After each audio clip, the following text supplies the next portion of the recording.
दोस्तों नमस्कार। Z plus में आपका स्वागत है। जनसंचार के क्षेत्र में विज्ञान की तरक्की ने आश्चर्यजनक रूप से आम लोगों के जीवन में क्रांति पैदा कर दिया है। दोस्तों, कोरोना महामारी के दौरान हम सभी ने देखा कि वह एक चीज़ जिसने हम सभी को आपस में जोड़ रखा था वह था इंटरनेट। आज हाई स्पीड इंटरनेट की वजह से वीडियो चैट कर सकते हैं, ऑनलाइन पेमेंट कर सकते हैं, क्लासेस अटेंड कर सकते हैं और तो और मीटिंग्स कर सकते हैं। दोस्तों, कभी सोचा है ये सब कैसे संभव हो पाता है? यह सब कुछ संभव हो पाता है ऑप्टिकल फाइबर से। आज जानने समझने की कोशिश करेंगे कि ऑप्टिकल फाइबर वास्तव में है क्या, आखिरकार यह काम कैसे करता है, कैसे संभव हो पाता है यह सब कुछ। दोस्तों, आगे बढ़ने से पहले आपसे एक छोटी सी गुजारिश, अगर आपने हमारे चैनल को सब्सक्राइब नहीं किया है तो प्लीज़ सब्सक्राइब कर लीजिए, इससे मुझे आपका सपोर्ट मिलेगा। आते हैं पॉइंट पर। दोस्तों, ऑप्टिकल फाइबर वास्तव में बहुत ही महीन बेलनाकार कांच यानी ग्लास के धागे होते हैं। इनकी गोलाई हमारे आपके साधारण बाल के बराबर होती है।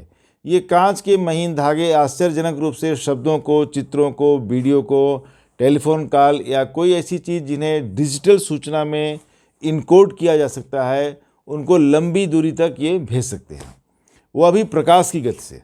कांच के बहुत ही महीन धागे जाहिर है बहुत कमज़ोर होते हैं, लेकिन यदि इन्हें सही तरीके से बनाया जाए रक्षा कवच के साथ तो इनका इस्तेमाल लंबे समय तक किया जा सकता है। सही वैज्ञानिक तरीकों की मदद से बनाने पर कांच या ग्लास के ये महीन धागे मजबूत, हल्के और लचीले बन जाते हैं। इसके साथ ही इन्हें ज़मीन के अंदर गाड़ा जा सकता है, पानी के अंदर ले जाया जा सकता है और तो और इन्हें लटाई यानी स्पूल में लपेटा भी जा सकता है। दोस्तों, अब से करीब 60 साल पहले जाने माने वैज्ञानिक भौतिक विज्ञान के थे फिजिसिस्ट चार्ल्स काव ने विचार व्यक्त किया कि जल्द ही तांबे की तारों की जगह ग्लास फाइबर का इस्तेमाल किया जाएगा, जो कि जनसंचार का एक बहुत ही बेहतरीन माध्यम होगा। हालांकि उस समय लोगों ने उनकी बात को बहुत महत्व नहीं दिया, लेकिन आज उनकी भविष्यवाणी एक बहुत बड़ी सच्चाई है। 2009 में इस महान भौतिक विज्ञानी श्री चार्ल्स काव को फिजिक्स में उनके योगदान के लिए उन्हें नोबेल पुरस्कार से सम्मानित किया गया। दोस्तों, अब बात करेंगे कि ऑप्टिकल फाइबर काम कैसे करते हैं। प्रकाश एक इलेक्ट्रोमैग्नेटिक तरंग है जिसमें बहुत सारी फ्रीक्वेंसीज़ हैं, या दूसरे शब्दों में प्रकाश बहुत सारी फ्रीक्वेंसीज़ का एक स्पेक्ट्रम है, श्रृंखला है, जिसमें नंगी आँखों से दिखने वाले प्रकाश के अलावा एक्सरे, रेडियो तरंगे, थर्मल रेडिएशन पाए जाते हैं।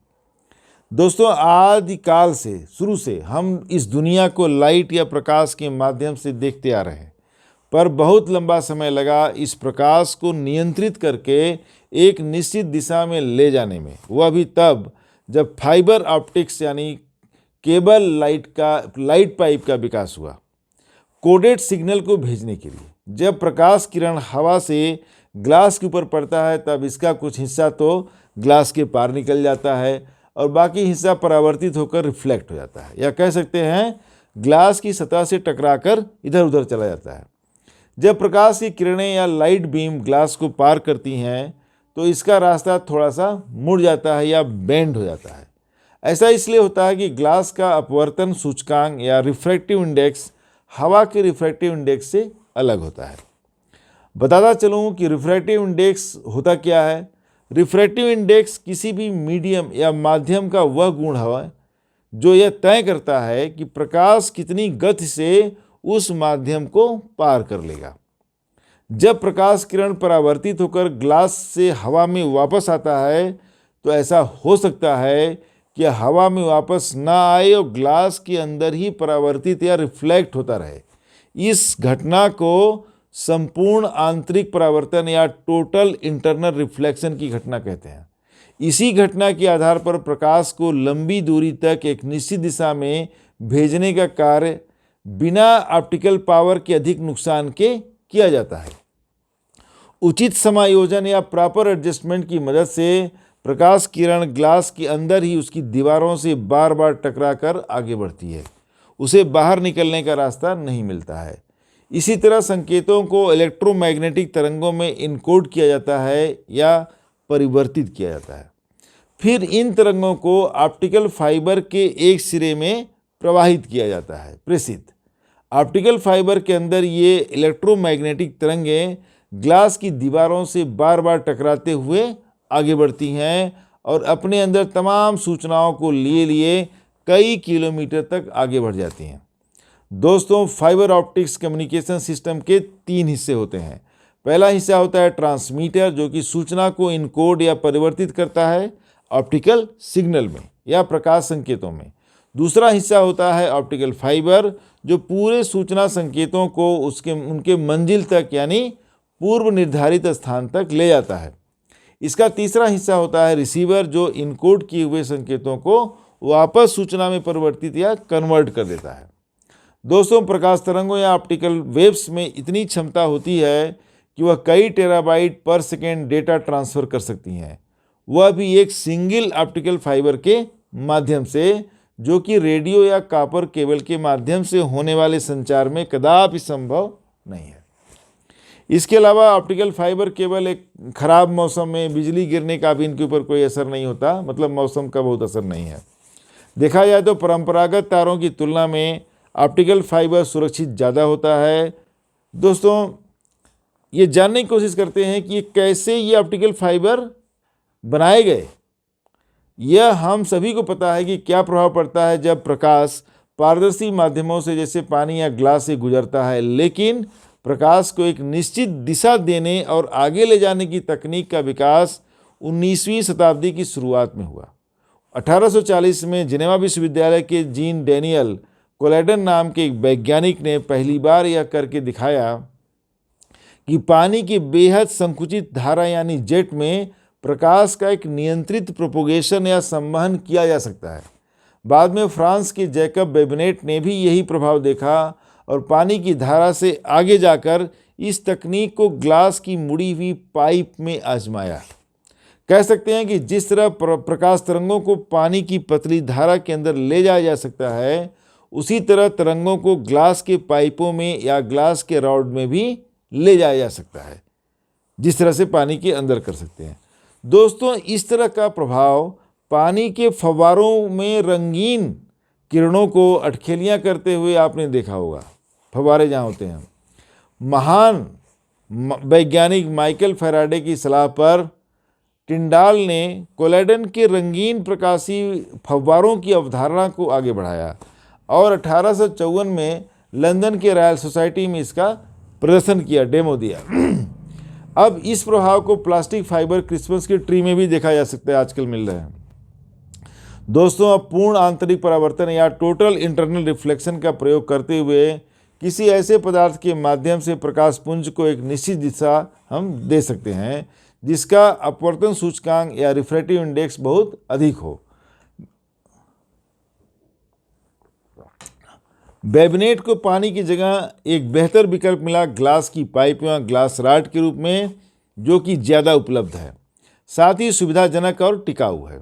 ग्लास की इन बेलनों या पाइपों का इस्तेमाल शुरुआती दौर में दवा और रक्षा के क्षेत्र में हुआ। 1920 की शुरुआत में क्लेरेंस हैंसल और जॉन लोगी बेयर्ड ने चित्रों या इमेजेस को ग्लास फाइबर के माध्यम से भेजने या प्रेषित करने का रास्ता दिखाया।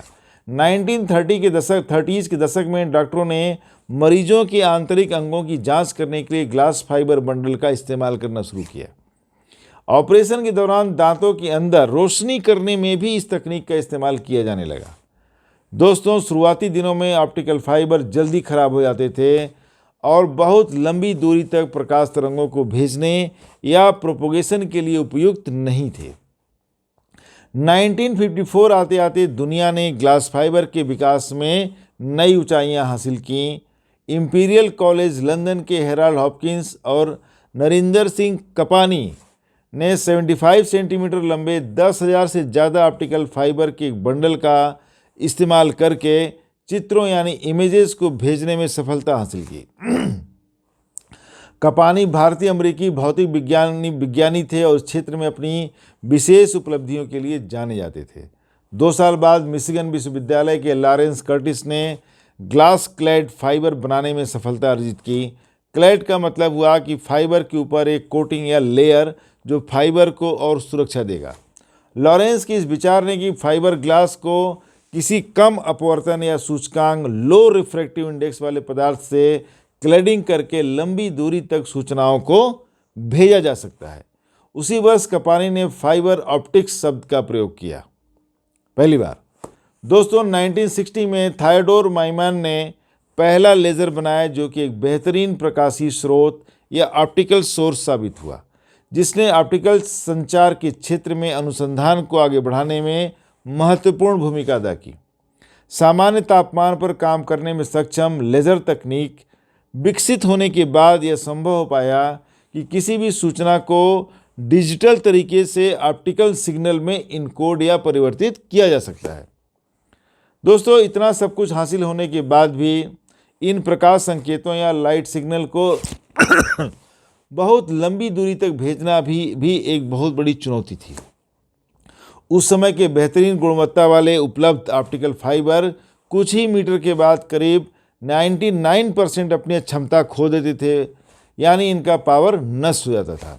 1966 में काब और उनके सहयोगी शोध के दौरान यह समझने में सफल रहे कि ऑप्टिकल सिग्नल अपनी क्षमता ग्लास की गुणवत्ता अच्छी न होने के कारण खो देते थे, न कि प्रकाश के बिखराव या स्कैटरिंग के कारण।